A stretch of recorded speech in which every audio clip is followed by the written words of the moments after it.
तो रीनीट एग्जाम की बात करूं तो थोड़ा सा टफ था पेपर।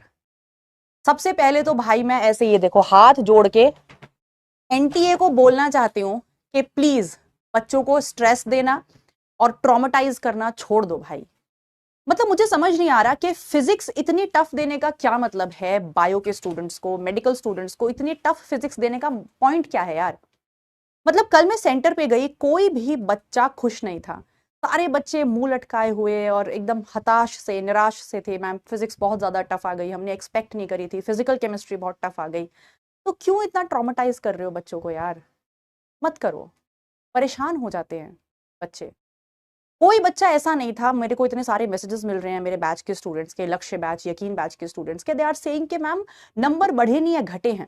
किसी के 40, किसी के 80, किसी के 100, सब बच्चों के नंबर घटे हैं। एक बच्चे के 670 पहले आ रहे थे, मेरा यकीन 1.2 का स्टूडेंट था, अब उसके 570 आ रहे हैं। तो बच्चे ट्रॉमेटाइज होते हैं, और सिर्फ बच्चे नहीं, पेरेंट्स भी बहुत ज्यादा ट्रॉमेटाइज होते हैं। कल वहां सेंटर पे मैंने बहुत सारे पेरेंट्स से बात करी, तो वो कह रहे थे मैम ये एक महीना ना हमारे बच्चों के लिए और हमारे लिए इतना भारी था। उनके चेहरे पे स्ट्रेस देख के हम लोग भी सुकून से सो नहीं पा रहे थे, बच्चे इतने परेशान थे। हम एक तो पेरेंट मिले, वो बोल रही थी कि मैं हर दिन मंदिर में जाके अपने बच्चों के लिए और सभी के बच्चों के लिए प्रार्थना कर रही थी कि सबको शक्ति दे इस टाइम से निकलने की। बच्चे बहुत परेशान है, डरे हुए थे बच्चे कैसा पेपर आएगा, और देखो हो ही गया, पेपर खराब ही बना दिया। मुझे लगता है पेपर को थोड़ा सा बैलेंस एनटीए को रखना चाहिए कि चारों सब्जेक्ट को इक्वलेंट रखे, किसी एक को टफ कर दो थोड़ा, जो कि रैंक डिसाइड करने में हेल्प करे, लेकिन थोड़ा बैलेंस होना चाहिए। ऐसा नहीं कि कोई पोर्शन तो बहुत ही इजी हो गया और कोई पोर्शन इतना मुश्किल कर दिया कि बच्चों से हिल ही नहीं रहा, वो बेचारे ट्रॉमेटाइज ही हो गए पेपर देख के। ऐसा नहीं होना चाहिए, बैलेंस्ड पेपर होना चाहिए। बाकी पता है एनटीए का कुछ नहीं है, कब वो पैटर्न को चेंज कर दे पता चल रहा है। अगले साल बायो में लंका लगा दी, इतना मुश्किल पेपर बना दिया बायो का कि बच्चों से हिल नहीं रहा। तो कई बच्चे भी ये सोच के बैठ गए कि बायो तो हर साल इजी ही आएगी, उनका कुछ नहीं पता भाई। कई बच्चे कह रहे थे मैम अब तो शायद फिजिक्स ही पढ़नी पड़ेगी, बस फिजिक्स ही पढ़नी पड़ेगी। भाई इन पे भरोसा नहीं कर सकते, क्या पता अगले साल केमिस्ट्री इतनी टफ कर दें कि हिले ना, बॉटनी इतनी टफ कर दें कि हिले ना, जूलॉजी, इनका कोई भरोसा नहीं है ये क्या कर डाले। तो भाई एनटीए प्लीज भाई। अरे भाई हम टीचर हैं, अपने अपने पोर्शन का जो है पेपर सॉल्व करते हैं। टीचर्स को फिजिक्स सॉल्व करने में टाइम लग जाता है भाई, बच्चों को तो वहां बैठ के 3 घंटे में 4 सब्जेक्ट सॉल्व करने हैं। टीचर तो एक ही सब्जेक्ट सॉल्व करता है, एसी रूम में बैठ के एक सब्जेक्ट सॉल्व करके भैया पेपर डिस्कशन दे देता है। बच्चे का सोच के देखो वहां कितना प्रेशर होता है उस समय, 4 सब्जेक्ट सॉल्व करने हैं, टाइम मैनेजमेंट करना है, ओएमआर शीट भी भरनी है, फिर सेंटर की इतनी सारी बातें होती हैं, अब ये डिटेल भर दो, अब वो डिटेल भर दो। उस प्रेशर में बनाना ना भाई पेपर्स को सॉल्व करना हल्का नहीं है। तुम क्या सोच के पेपर इतना मुश्किल दे देते हो, क्या सोच के पेपर मुश्किल दे देते हो। तो भाई बेटा मैं सही बता रही हूँ, किसी भी सब्जेक्ट को ढीला मत छोड़ो, सारे सब्जेक्ट को मन लगा के पढ़ो, चाहे वो बॉटनी हो, जूलॉजी हो, केमिस्ट्री हो, फिजिक्स हो, सब में बढ़िया मेहनत करो। लेकिन फिजिक्स को थोड़ा और प्रैक्टिस बढ़ा दो, क्योंकि 2 साल से ट्रेंड देखने को मिल रहा है कि फिजिक्स मुश्किल आ रही है भाई, है ना। पता कुछ नहीं इनका, मैं सही बता रही हूँ, अगले साल क्या टफ कर दें। तो देख बेटा, प्रेशर तो बना दिया इन्होंने बच्चों पे जबरदस्ती का। बॉटनी तो बहुत ही ईजी थी सही में, लेकिन ऐसा मत सोचना कि बॉटनी इजी थी तो इस साल नहीं पढ़ेंगे, क्या पता अगले साल बॉटनी में ही लंका लगा दें। इनका कुछ नहीं पता भाई। मैं तो बहुत गहराई से पढ़ाऊंगी बैच में बॉटनी, और बल्कि इस बार बॉटनी के कुछ क्वेश्चन न्यूमेरिकल बेस्ड थे, अगर आपने देखे होंगे, जो प्लांट ग्रोथ डेवलपमेंट से लॉजिस्टिक ग्रोथ पे जो एक बनता है, LT बराबर L0 + RT, और एक जो इक्वेशन होती है DN/dt is equals to RN, इन दोनों इक्वेशन पे न्यूमेरिकल बेस्ड क्वेश्चन था, जो कि मैं क्लास में कराती हूँ। तो छोटे से न्यूमेरिकल्स को देख के बच्चे शायद डर गए हो कि यार ये तो बनेगा नहीं, पर वो थे बहुत ईजी, है ना, थे बहुत ईजी। लिविंग वर्ल्ड से देखो हाँ कितना अनएक्सपेक्टेड है। लिविंग वर्ल्ड से पिछले 10 सालों में 7-8 क्वेश्चन आए हैं, और इस बार लिविंग वर्ल्ड से ही 3 क्वेश्चन दे दिए।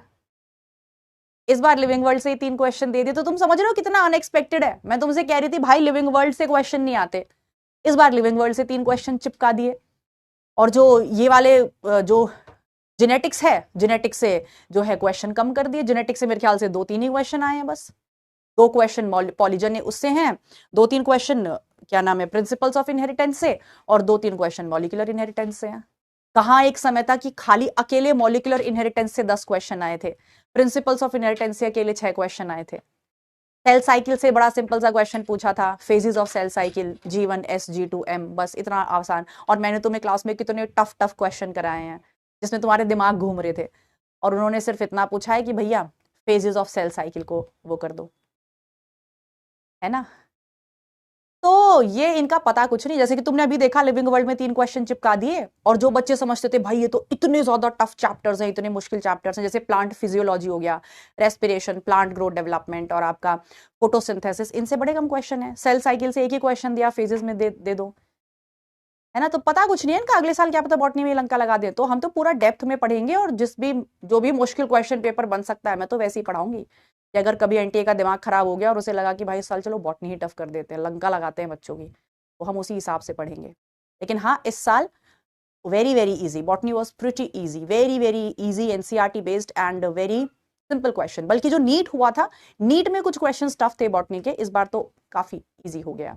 और हाँ, अगले साल सीबीटी मोड में हो सके तो रियल टेस्ट पास करके हमारा जो पीडब्ल्यू है वो ला रहा है बच्चों के लिए।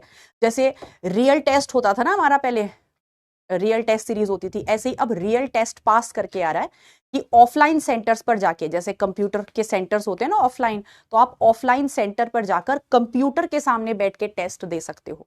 तो वो भी ला रहा है पीडब्ल्यू, ताकि बच्चे सीबीटी मोड को नीट के पहले ही प्रैक्टिस कर लें। क्योंकि जब कंप्यूटर के सामने बैठते हैं बड़ी टेंशन होती है कि भाई कुछ बच्चों को ठीक से कंप्यूटर चलाना आता भी नहीं है। भाई मुझे तो अपनी 12वीं क्लास में कंप्यूटर को चलाना नहीं आता था, बाकी तो बच्चे आजकल काफी एडवांस है, तुम जेनजी हो, बट स्टिल भाई जब एग्जाम देते हैं माउस को चलाना नहीं आ रहा, भाई किस तरह इसको ओपन करना है, कैसे होना है, तो वो सारा जो है एग्जाम का जो प्रैक्टिस है वो पीडब्ल्यू पहले ही कराने की सोच रहा है। तो पीडब्ल्यू आप लोगों के लिए रियल टेस्ट पास लेके आ रहा है, तो आप उसको कर सकते हो ज्वाइन करके आप ऑफलाइन सेंटर पे जाके प्रॉपर जैसे नीट का एग्जाम होगा वैसे ही उसको प्रैक्टिस कर सकते हो अगर आपका मन है ना। ठीक है बेटा, तो मैं ये कहूंगी आपको बेस्ट ऑप्शन यही है कि खुद को तैयार कर लो बेटा हर तरह के पेपर के लिए।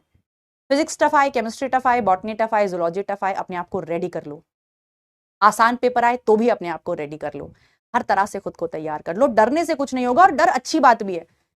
अगर आपको डर लग रहा है ना, डर से थोड़ा प्रेशर क्रिएट होता है, प्रेशर से परफॉर्मेंस निकल के आती है अंदर से।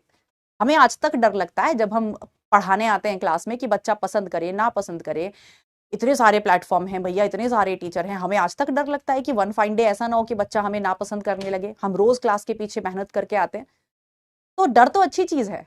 डर आपके अंदर की परफॉर्मेंस निकालता है, डर आपको बैठने नहीं देता, सुकून से बैठने नहीं देता, आराम नहीं करने देता। और जब आप आराम नहीं करोगे तो मेहनत करोगे तो उसका फल अच्छा ही होगा ना। तो डर लग रहा है तो अच्छी बात है, लगने दो।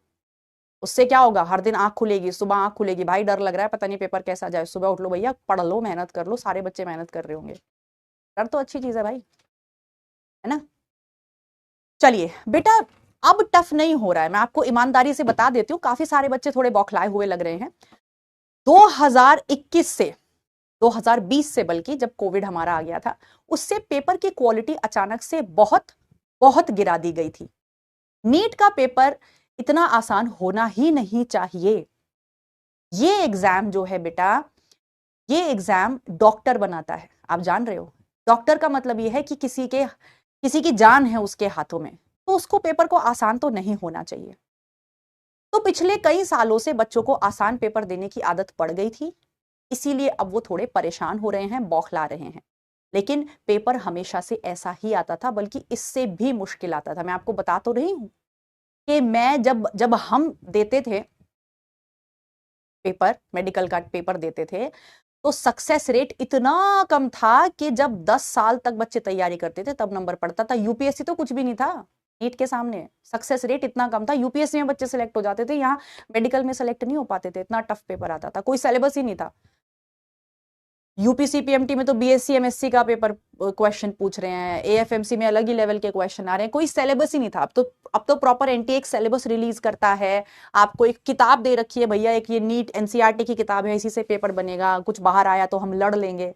पहले ऐसा कुछ नहीं था, पहले कोई सेट सिलेबस ही नहीं था। बीएचयू का अपना अलग है, एफएमसी का अपना अलग है, एम्स का अपना अलग चल रहा है। तो पेपर तो हमेशा से बहुत ही मुश्किल बनता था बेटा मेडिकल का। लेकिन पिछले 3-4 साल में जो ये क्वालिटी गिरी है पेपर की, उससे बच्चों को लगा पेपर तो आसान ही आता है। अब थोड़ा थोड़ा क्वालिटी उठा रहे हैं, तो बच्चों को अब थोड़ी घबराहट हो रही है, पर बेटा अब ये गिरेगी नहीं, क्वालिटी उठती ही जाएगी। उठनी भी चाहिए। डॉक्टर उसी बच्चे को बनना चाहिए जो उसे डिजर्व करता है बेटा, किसी की जान आपके हाथों में है ना।